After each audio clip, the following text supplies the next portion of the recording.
Bismillah, alhamdulillah, wa salatu wa salam ala rasulillah, ma ba'd. Assalamu alaikum wa rahmatullahi wa barakatuh.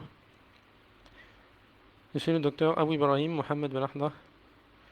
Je réaffirme cette année encore, le 25 septembre 2024, m'être totalement désavoué de la société médecine prophétique d'Hakim Boutera, et ce depuis le 2 novembre 2022, suite à des constatations de manquements importants pouvant porter atteinte à la santé des patients. Depuis ce jour, je n'autorise pas à ce que mes formations soient dispensées par ces personnes ou par cette société, que ce soit les formations hijama, anatomie, physiologie, ou bien les principes actifs et composants des plantes. Ce sont des éléments qui doivent être pris en compte par les personnes, et cela concerne toute personne qui souhaite se former dans cet institut.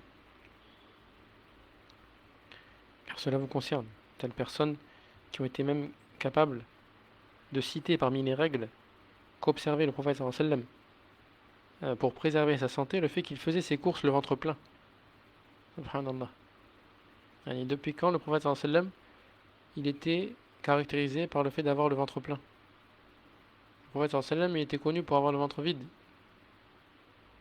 Il mettait une pierre sur son ventre, tellement il avait faim. Il sortait et croisait Abu Bakr et Omar, qui étaient sortis du fait de la faim. Et il dit, je suis sorti du fait de ce pourquoi vous êtes sortis également. C'est-à-dire que lui aussi, il avait faim.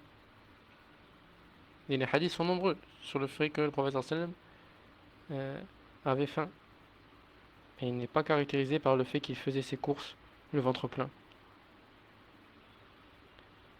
Donc on comprend très bien pourquoi l'auteur de certaines formations ne veuille pas que son contenu soit affilié à ces personnes pour cette raison ou pour les raisons qui ont été également citées dans les écrits de l'étudiant.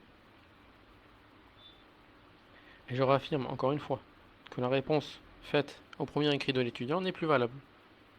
C'est moi qui l'ai faite et je sais très bien qu'elle n'est plus valable car basée sur des éléments qui m'ont été transmis et qui sont erronés.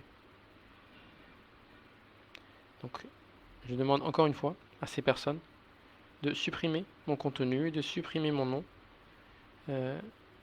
et qu'ils ne m'affilient plus à leur institut. Barakallahu fikum.